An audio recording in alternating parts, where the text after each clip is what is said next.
The forest was supposed to be empty. That was the story we told ourselves for 500 years. Endless green, endless river, and almost nobody living in it, because the soil was too thin and the land too hostile to support anything larger than a handful of scattered, wandering tribes. That story shaped how the entire world imagined the Amazon. It shaped policy. It shaped maps. It shaped the quiet, comfortable assumption that whatever happened here, nothing of real consequence had ever been built. Then the ground began to answer back. Straight lines appeared where nothing should be straight.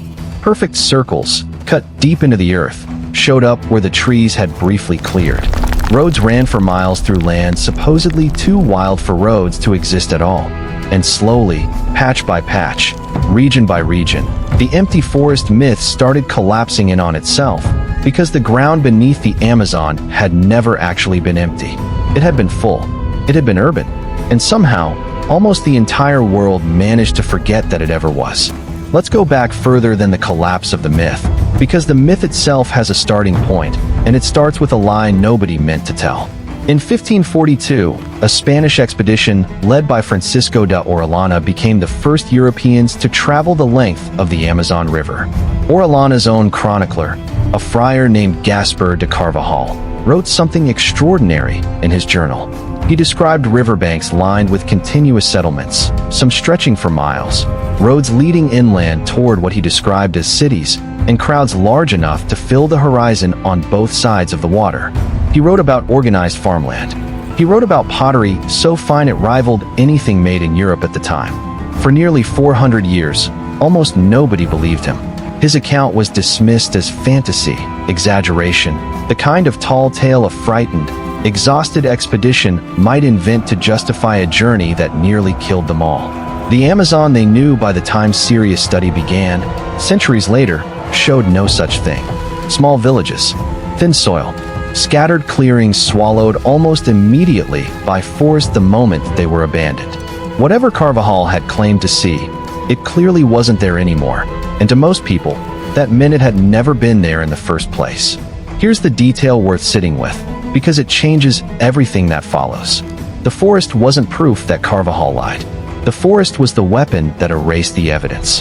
To understand how, you need to understand something the Amazon has been hiding in plain sight for a very long time, right under everyone's feet. Scattered across the basin, in patches sometimes miles wide, the soil itself is wrong. Ordinary Amazonian earth is famously poor, thin, and quickly exhausted. The reason everyone assumed large populations could never take root here. But in these particular patches, the soil is black, rich, and astonishingly fertile, layered with charcoal, broken pottery, and organic material that simply does not occur naturally. Locals call it terra preta, black earth, and it doesn't behave like anything else in the region. Crops planted in it grow taller. It holds nutrients that normal Amazonian soil loses within a season. It has persisted, unnaturally fertile, for over 1,000 years. This soil didn't happen by accident. Someone built it, layer by layer, generation by generation, mixing charcoal and waste and ash into the ground with a precision that modern gardeners still can't fully replicate. Building soil this rich, across areas this large, isn't the work of a handful of wandering families.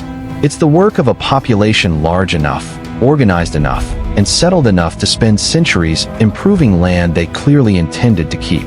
Wandering tribes don't engineer soil for future generations they may never meet. Cities do.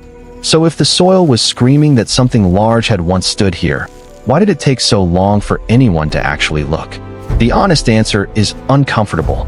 The forest itself became the perfect hiding place, and it didn't need help staying hidden. Follow that thread west, into Acre, a Brazilian state near the Bolivian border, and the story gets stranger. Starting in the late 20th century, cattle ranchers began clearing sections of forest for pasture, and what emerged from beneath the trees stopped people cold.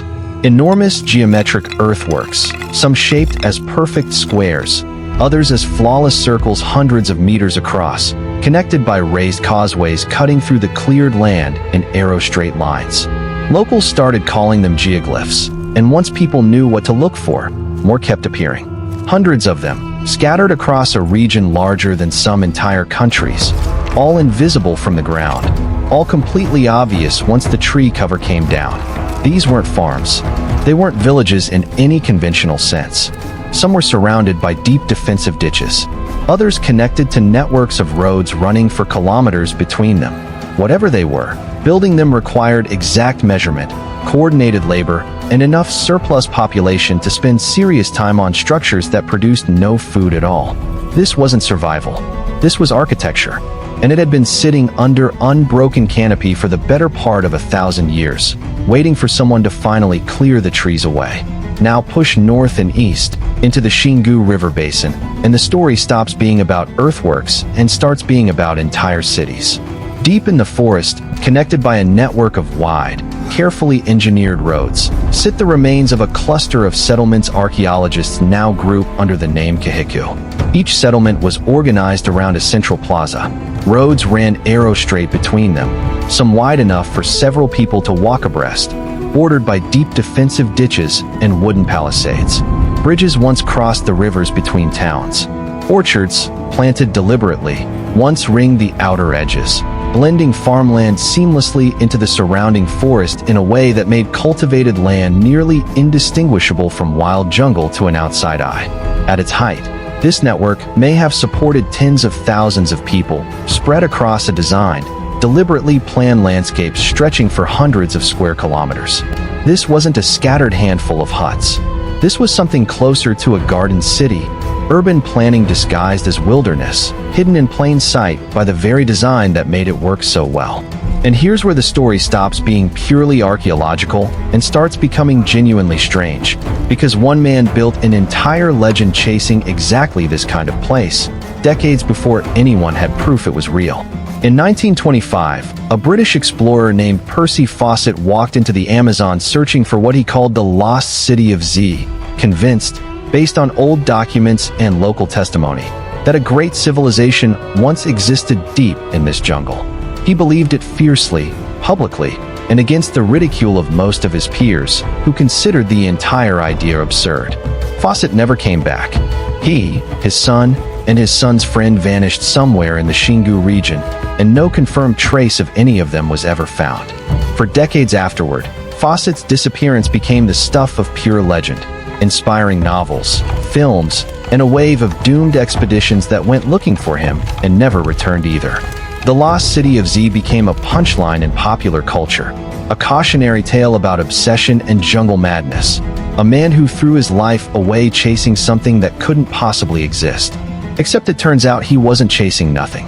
He was chasing something real, decades too early, with none of the tools that would eventually prove him right, and none of the survivors left to tell him he'd been standing closer to the truth than anyone believed. Sit with that for a moment, because it's the emotional core of this entire story.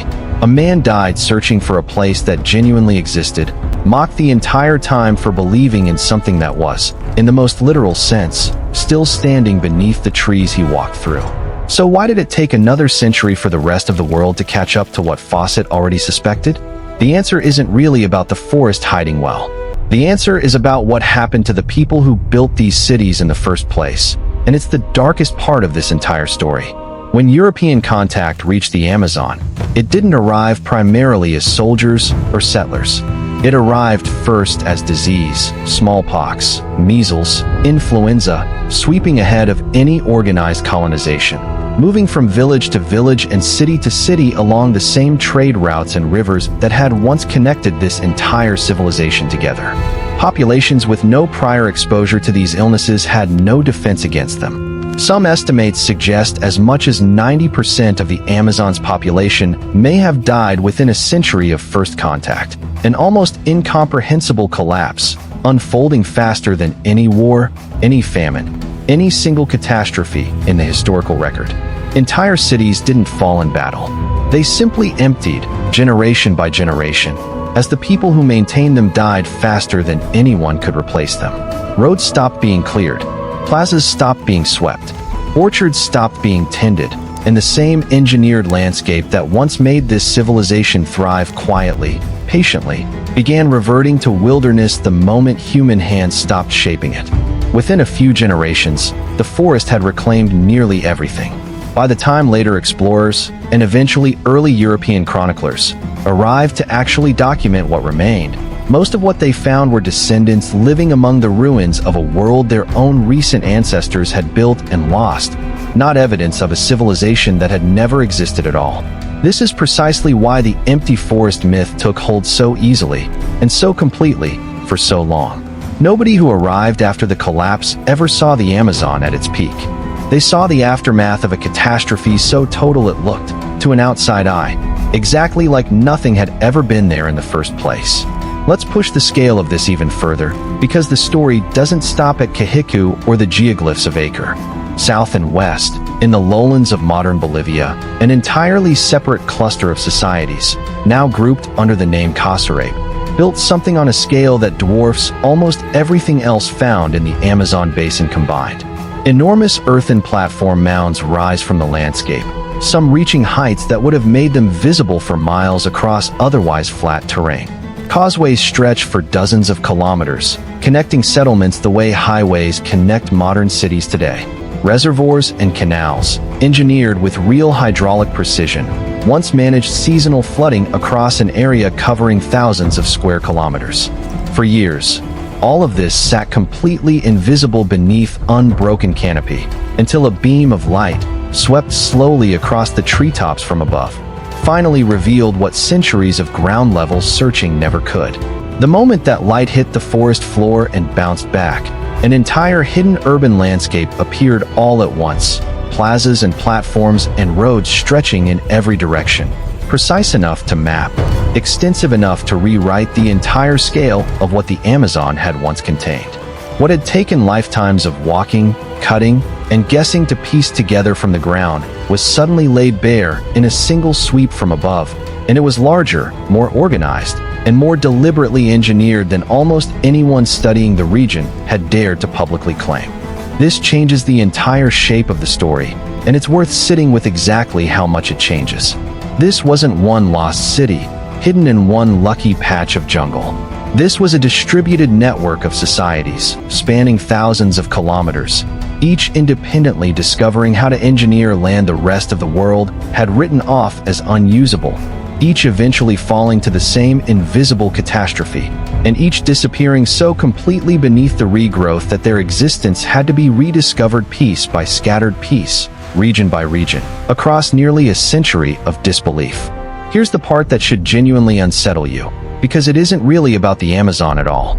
It's about how easily an entire civilization can vanish from human memory within a handful of generations, not through some dramatic, singular event, but through a slow, quiet collapse followed by silence, followed by forest, followed by 500 years of everyone simply assuming that silence meant nothing had ever been there to begin with. The people who built these cities didn't leave behind stone pyramids resistant to time the way some other ancient civilizations did. They built with earth, wood, and organized, cultivated land, materials that work brilliantly while living hands maintain them, and disappear almost completely the moment those hands are gone. That's precisely why nobody found this sooner. It's not because the evidence was subtle.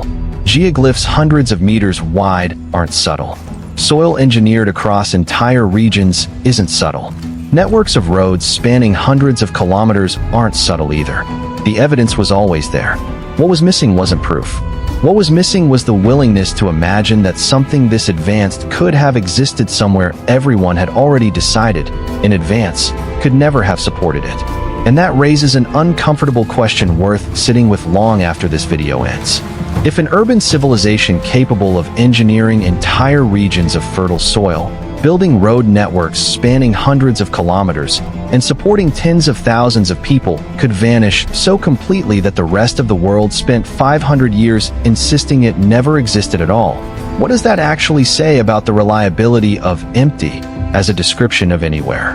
How many other places, right now, are quietly being written off as untouched wilderness, simply because nobody currently living has looked closely enough or waited long enough for the ground itself to finally tell a different story? The forest was never empty. It was just very good at making silence look like proof. So here's the question worth carrying with you after this video ends. If the Amazon could hide entire cities in plain sight for 5 centuries, convincing nearly everyone that nothing had ever been there at all, what else, right now, might be sitting quietly beneath ground we've already decided isn't worth a second look?